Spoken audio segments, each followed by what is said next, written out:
That's cool from Nike, really cool. I'm going to give you a bit of an honest review of the Vaporfly Next Percent 3s, and yeah, just kind of give you a bit of an insight into what's good about them, what's bad about them, what's better about them in terms of comparing them to the Vaporfly 2s, which I got on very well with, and also the Alphaflys. So yeah, hopefully this is a useful review. All good? Just got to make sure you don't fall off, eh? Oh no, run on the pavement, you run on the road.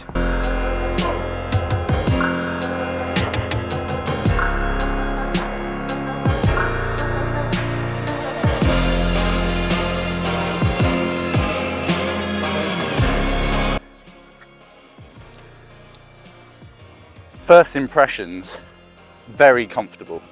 Like, they are significantly more comfortable than either the Vaporfly 2s or the Next Percent 2s. And I don't know whether that's because I'm wearing laces, and I usually wear elastic laces because I use them for racing, or it's the nice pad at the back with a really light upper. Not sure, but either way, no complaints from me here. Other things to note, they are a little bit stiff to begin with. Like, each to their own. I find they soften up, but at the same time, spongier than the first iterations of the Zoom X foam. So all in all, good. Yeah, no, they're great. They're like, probably like for me, about somewhere between 5 and 10 seconds faster per K than just ordinary trainers.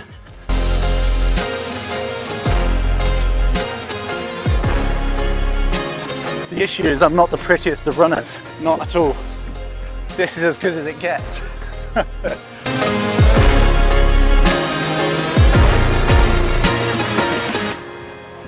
They are really lightweight, so you can definitely tell that they're much lighter than the Alphaflys, and they're probably similar to the Next Percent 2s.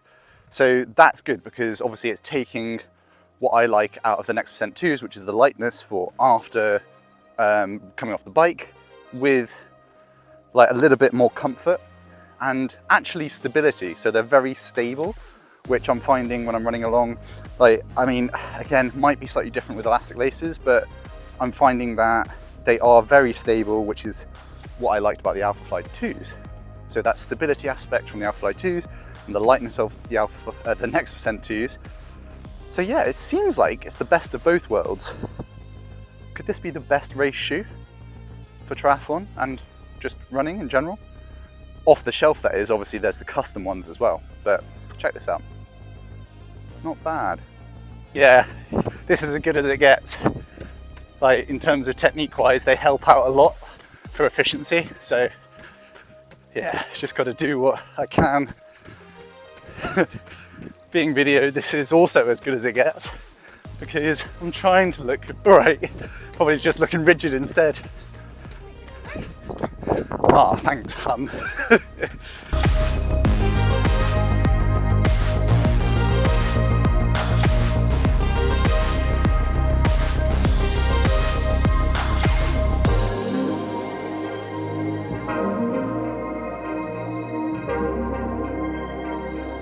Better than the Vaporfly 2s because they're a bit more stable, whereas the Vaporfly 2s had a thinner back, whereas these ones have a bit more of the foam on the back end by the heel.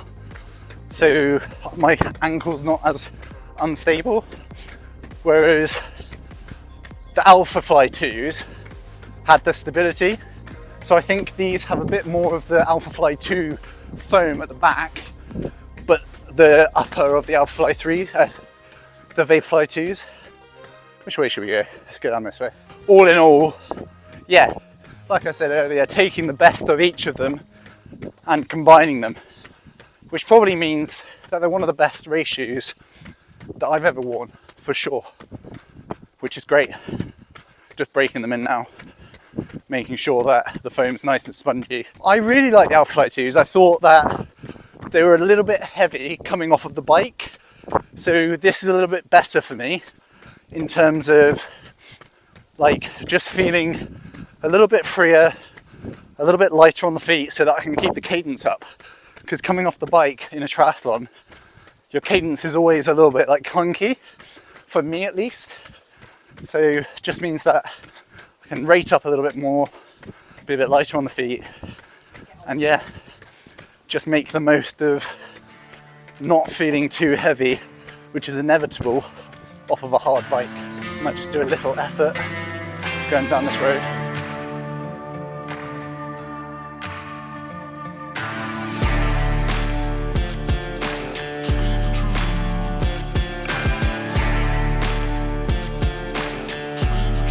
Feel good, I'm actually trying to keep a lid on it.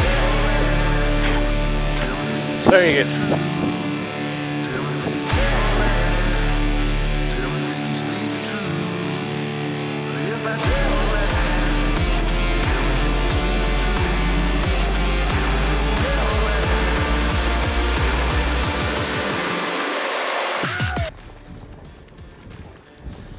Why'd you make me cycle up here again?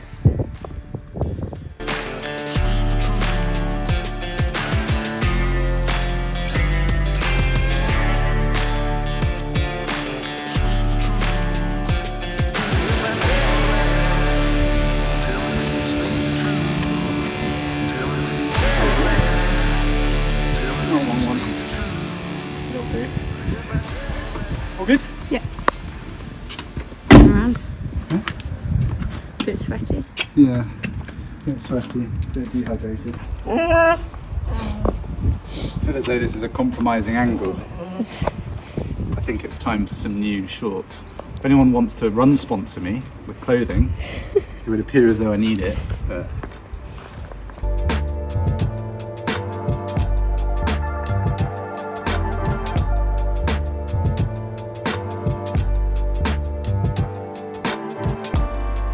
What Willow thinks. Do you like this shoe? Not sure. Aww. Hello. Want to be in? So yeah, that was a great first run in them. I think they're nicely broken in now. I'll probably do a couple more runs before the actual race because I always like breaking them in a little bit more. But yeah, they're definitely the best race shoe that I've ever worn. Pretty good from the off. I just like I said, making them a bit softer before the actual race. You asked me a good question before whether I'd wear socks or no socks, and definitely no socks for the Olympic distance racing. I like to wear socks in 70.3s because if you do get a little bit of a blister because of one thing or another, whether it's wet or whether your shoes aren't quite the right tightness or whatever it is, then you can get some pretty serious cuts on your feet, and that then compromises training going forward because obviously it's really uncomfortable to run with blisters. Oh, hello. So yeah, basically 70.3, run with socks.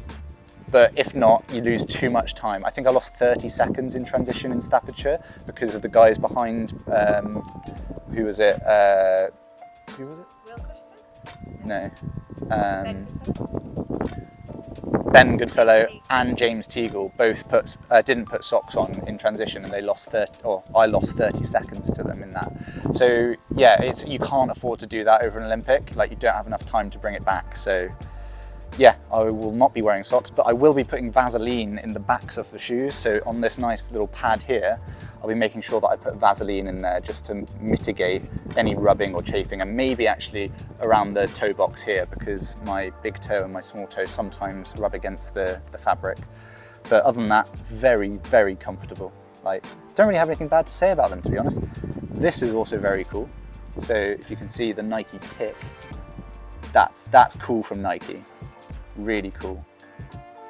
Seamlessly working well with the base of the shoe. Small details like that can get on board with. But yeah, if you want to know more about the other pairs of shoes like the Vaporfly 2s and the Next 2s, I will probably do a little bit of a side-by-side comparison and a versus in a little bit more detail so that you can make a choice for yourself. But the Vaporfly 2s, they fit a little bit like a glove, so they were quite tight. They didn't have a tongue on them. So On these ones, I'm not going to use the normal laces that they come with because they're too slow to do up. So what I'll be doing is I'll put elastic laces in them, pretty standard, but I won't have to cut into the upper at all. Like the tongue is so massive on these that you can just like kind of whip them on and off. So yeah, really good for that. That is another reason that I really rate the Next Percent 3s over the Vaporflies, is that you can get them on really quickly, and that again is really important for shorter races.